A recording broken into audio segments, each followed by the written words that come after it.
जय हिंद दोस्तों। आज के इस क्लास में हम क्या करने वाले हैं, आज के इस क्लास में हम लोग कवर करने वाले हैं बीए फिफ्थ सेमेस्टर में। ठीक है, बीए फिफ्थ सेमेस्टर में जो आपका एग्ज़ाम हुआ है जियोग्राफी का GEO 302। ठीक है, 301 का मैंने पेपर क्या कर दिया है, सॉल्यूशन करा दिया है।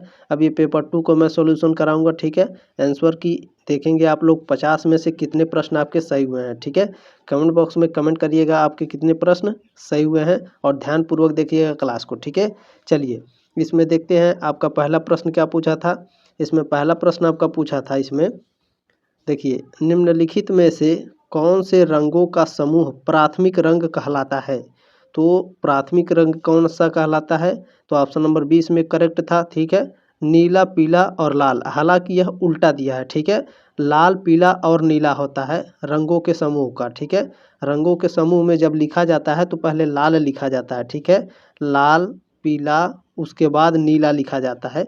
यहाँ पर उल्टा दिया है, नीला, पीला और लाल। फिर भी हमारा ऑप्शन नंबर बी करेक्ट होगा। ठीक है, याद रखेंगे क्योंकि और भी ऑप्शन में दूसरे दूसरे रंग दिए हैं। ठीक है, इसीलिए हमारा ऑप्शन नंबर बी करेक्ट होगा।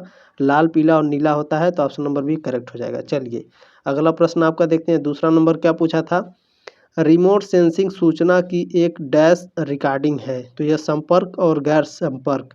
ठीक है, ऑप्शन नंबर सी इसमें करेक्ट था। कैसे दोनों ऑप्शन नंबर सी कैसे करेक्ट था, देखिए जो रिमोट सेंसिंग होता है, ठीक है, किसी सूचना को पाने के लिए वो क्या करता है, संपर्क करता है। ठीक है, तो संपर्क हो गया और फिर संपर्क करके वहाँ से वापस जब लौटता है तो उसे गैर संपर्क कहते हैं। ठीक है, तो इसलिए ऑप्शन नंबर सी हमारा करेक्ट हो जाएगा दूसरे का। चलिए तीसरा नंबर प्रश्न आपका देखते हैं, इसमें क्या पूछा है। देखिए, निम्नलिखित में से किस देश ने सबसे पहले एक ऑपरेशनल रिमोट सेंसिंग उपग्रह लॉन्च किया था। तो ये USA ने किया था। ठीक है, ऑप्शन नंबर ए आपका करेक्ट था तीसरे का। चलिए चौथा नंबर प्रश्न आपका क्या पूछा था, इसमें निम्नलिखित में से कौन सा एक प्रकार का हवाई फोटोग्राफ नहीं है। तो इसमें आपका जो रंगीन तस्वीरें होती हैं, ठीक है, यह क्या है, एक हवाई प्रकार का फोटोग्राफ नहीं है। चौथे का ऑप्शन नंबर सी आपका करेक्ट था। ठीक है, चलिए अगला देखते हैं। आपका पांचवा नंबर प्रश्न क्या पूछा था, GIS के जनक कौन है। GIS के जो जनक हैं वह रोजर F तमिल्सन है। ठीक है, तमिल्सन यहाँ पर लिखा है, हालांकि टमिल्सन है, याद रखिएगा।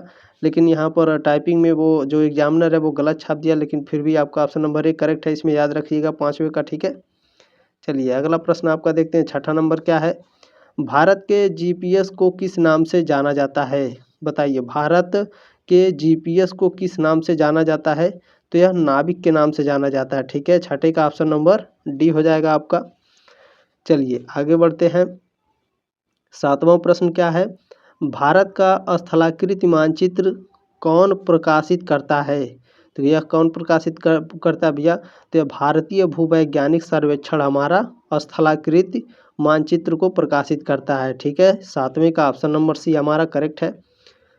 आठवां प्रश्न हमारा क्या है, वेक्टर और रास्टर GIS का संदर्भ है। यह किसका संदर्भ है भैया, तो बिंदु, रेखाएं और छवियों का संदर्भ है। ठीक है, आठवें का ऑप्शन नंबर बी आपका करेक्ट है। चलिए नवा प्रश्न आपका देखेंगे, क्या पूछा था इसमें, भारतीय अंतरिक्ष अनुसंधान संगठन ISRO किस मंत्रालय के अंतर्गत आता है। तो ये बहुत ही आसान प्रश्न था। ठीक है, विज्ञान और प्रौद्योगिकी मंत्रालय के अंतर्गत आता है। ऑप्शन नंबर बी करेक्ट है आपका नवे का। 10वां प्रश्न क्या पूछा था आपका, राष्ट्रीय रिमोट सेंसिंग एजेंसी NRSA का मुख्यालय किस शहर में स्थित है। तो यह हैदराबाद में स्थित है। ठीक है, 10वें का ऑप्शन नंबर सी करेक्ट हो जाएगा आपका। 11वां नंबर प्रश्न आपका क्या पूछा था, निम्न में से सही कथन चुने। सही कथन हमें चुनना था।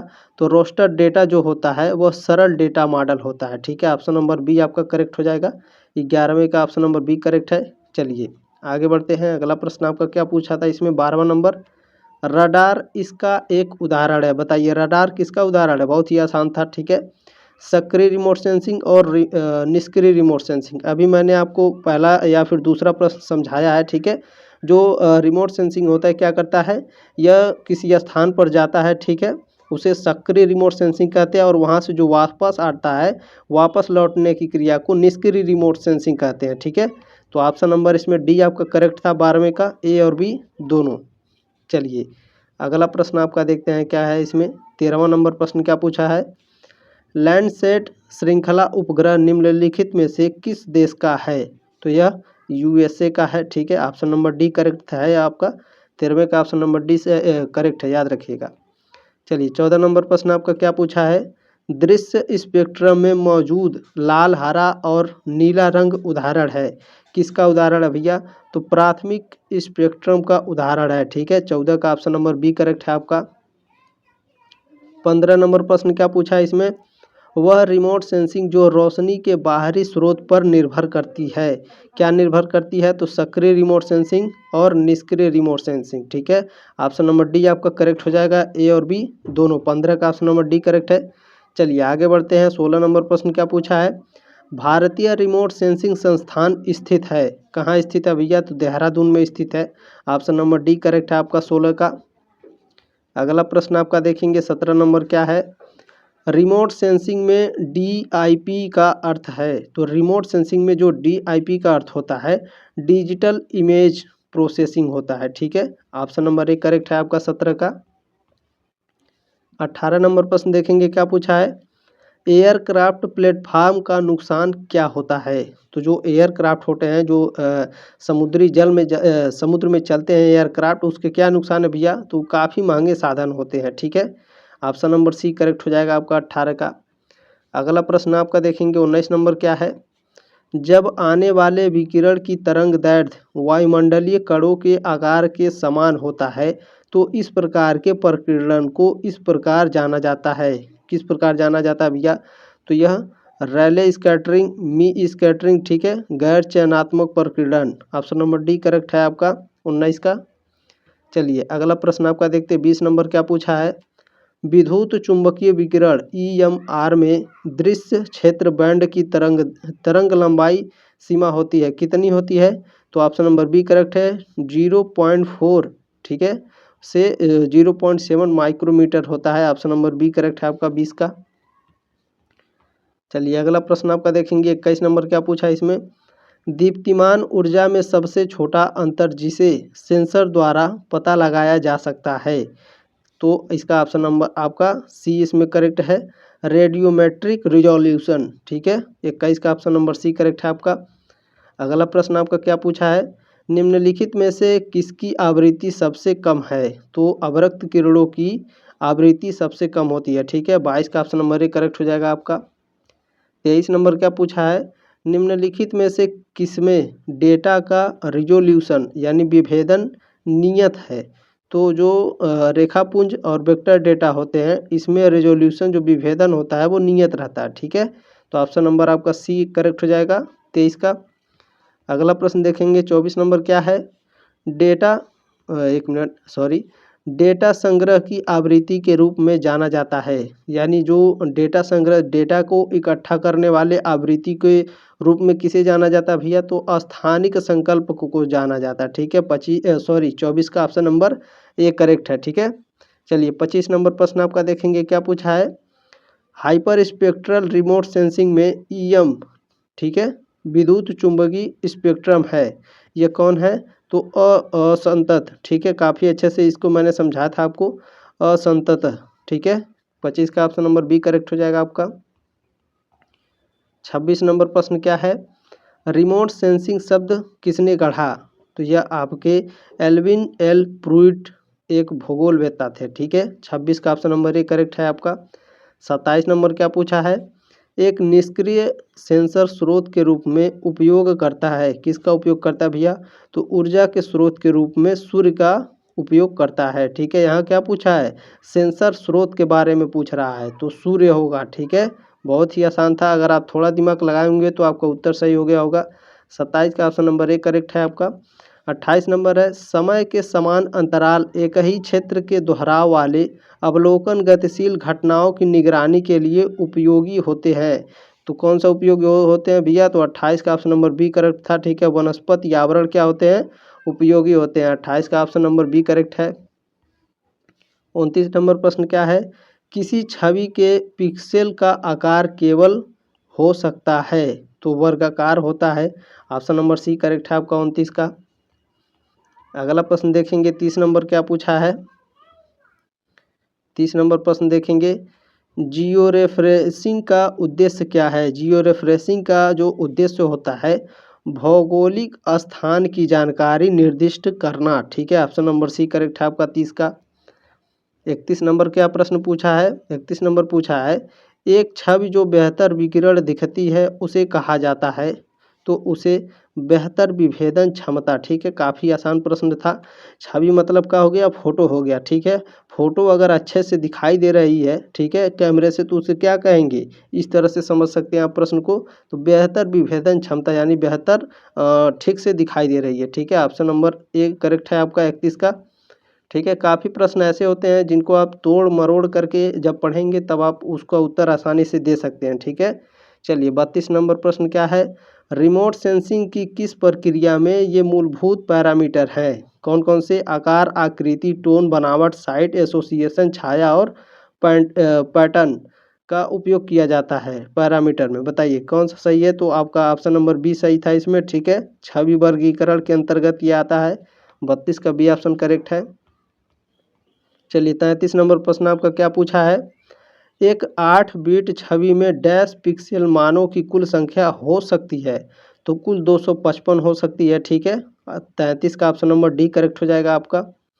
अगला प्रश्न आपका देखेंगे 34 नंबर क्या पूछा है, फॉल्स कलर कंपोजिट एफसीसी छवि में स्वस्थ वनस्पति दिखाई देती है। फॉल्स कलर कंपोजिट यानी गलत। ठीक है, जो आप लोग देखते होंगे आपके कैमरे में एक लेंस होता है जो ब्लर दिखाता है, पेड़ पौधे या फिर किसी का चेहरा दिखाएंगे, अगर वो हंसेगा तो उसका दांत काला दिखाई देगा। ठीक है, उसे फॉल्स कलर कंपोजिट कहते हैं। इस पॉइंट को याद रखिएगा। ठीक है, उसी से रिलेटेड क्वेश्चन पूछ रहा है यहाँ पे।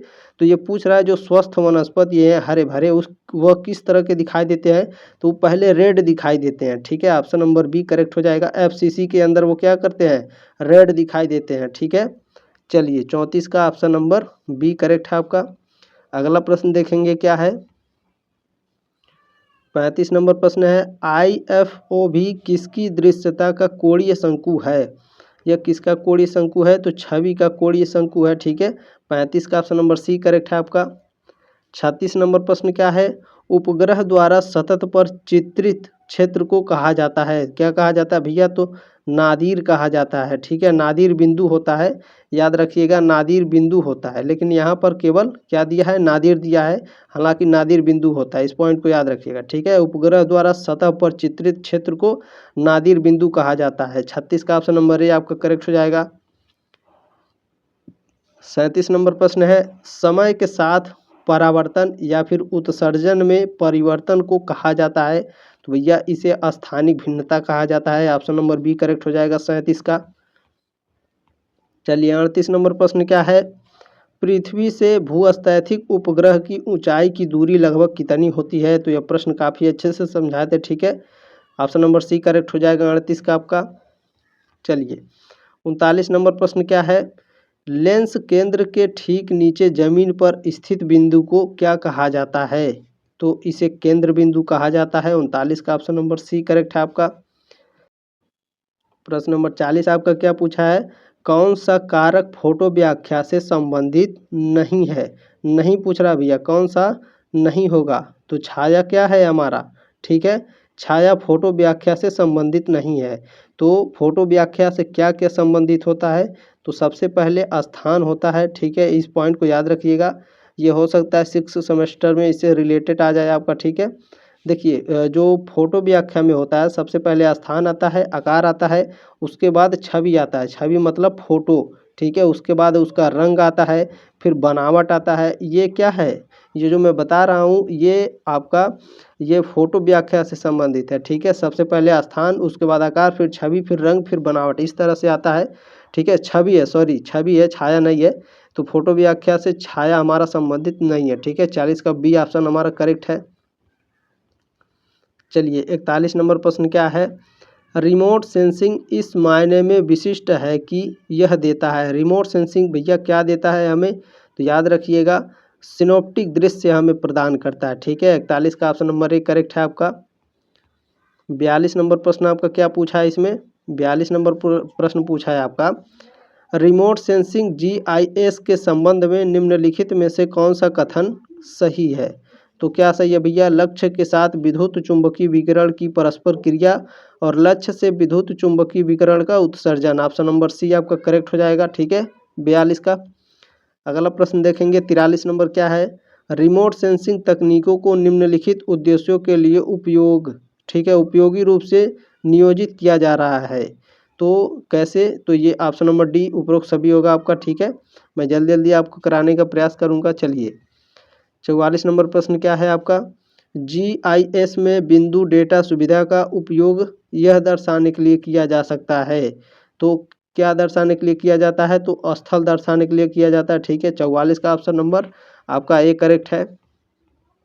चलिए 45 नंबर क्या है? किसी छवि का डीएन मान इस प्रकार परिभाषित होता है। किस प्रकार परिभाषित होता है? तो डिजिटल नंबर के द्वारा परिभाषित होता है। 45 का ऑप्शन नंबर डी करेक्ट है आपका। 46 नंबर प्रश्न क्या है? रिमोट सेंसिंग के मामले में निम्नलिखित में से कौन सी तरंग का उपयोग नहीं किया जाता है? यहाँ नहीं पूछ रहा भैया, रिमोट सेंसिंग में कौन से तरंग का उपयोग नहीं किया जाता है? तो गामा किरणों का। ठीक है, 46 का ऑप्शन नंबर सी करेक्ट हो जाएगा आपका। 47 नंबर प्रश्न क्या पूछा था? पृथ्वी की सतह पर वस्तुओं की पहचान करने में निम्नलिखित में से किसकी मुख्य भूमिका होती है? बताइए। तो नादिर पॉइंट की। ठीक है, ऑप्शन नंबर बी करेक्ट है आपका 47 का। प्रश्न नंबर 48 आपका पूछा है, IFOV का पूर्ण रूप है। तो इसका ऑप्शन नंबर ए करेक्ट है 48 का, इंस्टैंटेनियस फील्ड ऑफ व्यू। ठीक है, व्यू, इसको भी ध्यान से पढ़ लीजिएगा। ऑप्शन नंबर ए करेक्ट हो जाएगा आपका 48 का। अगला प्रश्न देखेंगे 49 नंबर प्रश्न क्या पूछा है? निम्नलिखित में से कौन खाली स्थान से होकर यात्रा कर सकता है? तो जो विद्युत चुंबकीय तरंगे होती हैं ये खाली स्थान से होकर यात्रा कर सकता है। बाकी ध्वनि तरंगे, पानी की लहरें, समुद्री लहरें, ये क्या है, खाली स्थान से यात्रा नहीं कर सकती हैं। ठीक है, चलिए 50 नंबर प्रश्न आपका लास्ट प्रश्न क्या पूछा है? बहुत ही इंटरेस्टिंग प्रश्न पूछा था ये। देखिए, सूचना प्रणाली निम्नलिखित परिचालनों की श्रृंखला है। तो सूचना प्रणाली यानी सूचना को जो परिचालन है इसके, ठीक है, इसको हम जानने के लिए, इसको इस पर काम करने के लिए किस तरह से हम इसको कर सकते हैं। यहाँ पर आपके 4 ऑप्शन दिया था। तो सबसे पहले हम क्या करते हैं? तो सबसे पहले हम योजना बनाते हैं। ठीक है, तो प्रेक्षणों की योजना बनाएंगे। योजना बना के क्या करते हैं हम? तो हम लोग डेटा को इकट्ठा करते हैं। ठीक है, तो डेटा को इकट्ठा कर लिया, अब क्या करेंगे? अब डेटा के ऊपर हम लोग विश्लेषण करेंगे। ठीक है, यानी डेटा का विश्लेषण। ठीक है, उसके बाद क्या करेंगे? हम निर्णय लेंगे कि अब हमको क्या करना है। ठीक है, तो निर्णय लेने की प्रक्रिया उसके बाद शुरू हो जाती है। ठीक है, तो इसमें सबसे पहले हमारा कौन सा सही था? दूसरा, उसके बाद पहला, ठीक है, उसके बाद आपका तीसरा, फिर चौथा।